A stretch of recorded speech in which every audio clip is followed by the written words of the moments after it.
सुप्रभात देवियों और सज्जनों, मैं कर्नल सोफिया कुरैशी और मेरे साथ विंग कमांडर व्योमिका सिंह आज आपको 6 से 7 मई 2025 की रात 1:05 से 1:30 बजे के बीच भारतीय सशस्त्र बलों द्वारा अंजाम दिए गए ऑपरेशन सिंदूर के बारे में जानकारी देंगे। ऑपरेशन सिंदूर 22 अप्रैल को पहलगाम में हुए विभत्स आतंकवादी हमले के शिकार मासूम नागरिकों व उनके परिवारों को न्याय देने के लिए लॉन्च किया गया था। इस कार्रवाई में 9 टेररिस्ट कैंप्स को टारगेट किया गया और पूरी तरह से इसे बर्बाद किया गया। पाकिस्तान में पिछले 3 दशकों से टेरर इंफ्रास्ट्रक्चर का निर्माण हो रहा है। इसमें recruitment, indoctrination centres, training areas व लॉन्च पैड शामिल थे, जो पाकिस्तान और पाक अधिकृत जम्मू कश्मीर POJK दोनों में फैले हैं। Operation Sindoor was launched by Indian Armed Forces to deliver justice to the victims of Pahalgam terror attack and their families. 9 terrorist camps were targeted and successfully destroyed. Over the last 3 decades, Pakistan has systematically built terror infrastructure. It is a complex web of recruitment and indoctrination centers, training areas for initial and refresher courses, and launch pads for handlers. These camps are located both in Pakistan as well as Pakistan occupied Jammu and Kashmir areas. Some of the well-known training camps are located, as you can see on the screen. They are distributed from Savai Nala in the north, counting to approximately 21, ending at Bhagalpur to the south. इन लक्ष्यों का चयन विश्वसनीय intelligence सूचनाओं के आधार पर हुआ ताकि आतंक गतिविधियों की रीढ़ तोड़ी जा सके और यह खास ध्यान दिया गया कि निर्दोष नागरिकों और सिविलियन इंस्टॉलेशन को नुकसान न पहुंचे।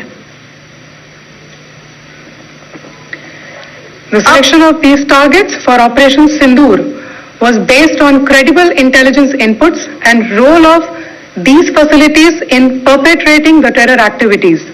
The locations were so selected to avoid damage to civilian infrastructures and loss of any civilian lives.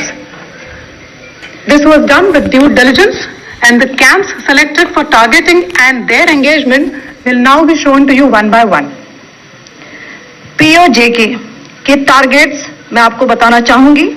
सबसे पहले सवाई नाला कैंप मुजफ्फराबाद, जो कि POJK के लाइन ऑफ कंट्रोल से 30 किलोमीटर दूर है।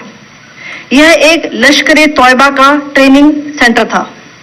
20 अक्टूबर 2024 सोनमर्ग, 24 अक्टूबर 24 गुलमर्ग, 22 अप्रैल 2025 पहलगाम, इन हमलों के आतंकियों ने यहीं से प्रशिक्षण लिया था। सैयदना बिलाल कैंप मुजफ्फराबाद, यह एक जैश-ए-मोहम्मद का स्टेजिंग एरिया है। यह हथियार, विस्फोटक और जंगल सर्वाइवल ट्रेनिंग का केंद्र भी था। गुलपुर कैंप कोटली, यह LOC से 30 किलोमीटर दूर था। लश्कर-ए-तौयबा का बेस था जो रजौरी, पुंछ में सक्रिय था।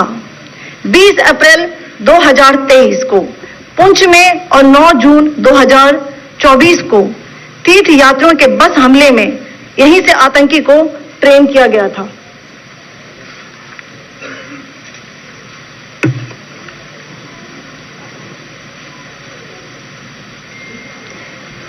बरनाला कैंप बिंबर, यह LOC से 9 किलोमीटर दूर है।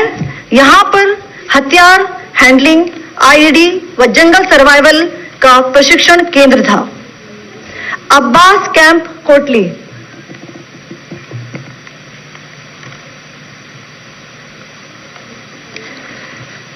यह LOC से 13 किलोमीटर दूर है।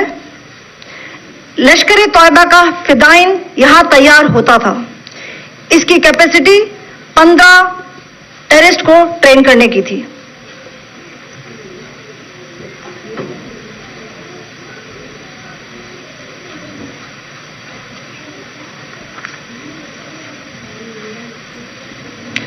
अब मैं पाकिस्तान के अंदर के टारगेट से अवगत कराना चाहूंगी। पहला, सर्जिकल कैंप सियालकोट। यह अंतर्राष्ट्रीय सीमा से 6 किलोमीटर की दूरी पर है, सांबा कठवा के सामने।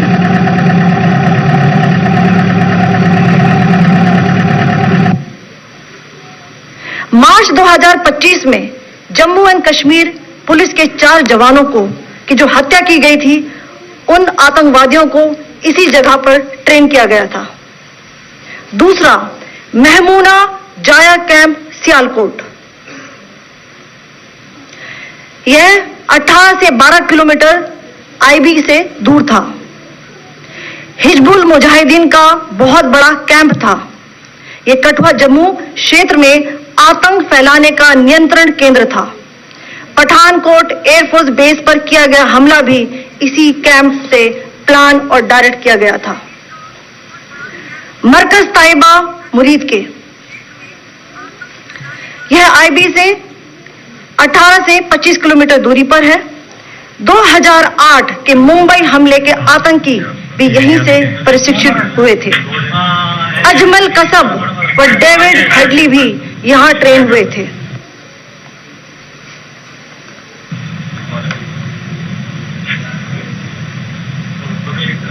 आगे दूसरा आया।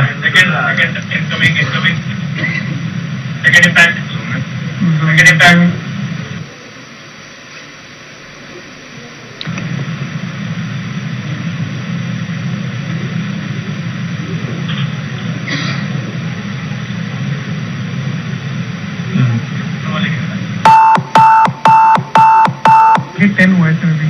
टारगेट 10 हुआ, इंक्लोजर सेम ही है। 7 it is hit the target. हाँ हाँ।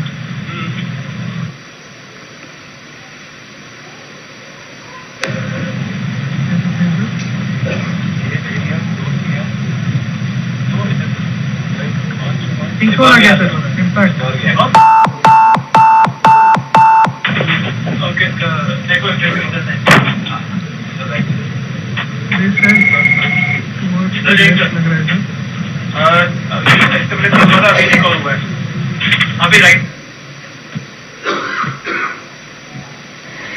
मरकज सुभान अल्लाह भावलपुर, ये इंटरनेशनल बाउंड्री से 100 किलोमीटर दूर है। जैश ए मोहम्मद का मुख्यालय था। यहां पर रिक्रूटमेंट, ट्रेनिंग व इंडोक्ट्रिनेशन का केंद्र भी था। शीर्ष आतंकी अक्सर यहां आते थे। मैं आप सबको बताना चाहती हूं कि किसी भी सैन्य ठिकाने का निशाना नहीं बनाया गया और अभी तक किसी तरह की नागरिक क्षति की रिपोर्ट नहीं है। धन्यवाद। जय Hind. The strike on the terror camps were undertaken through precision capability, as shown to you.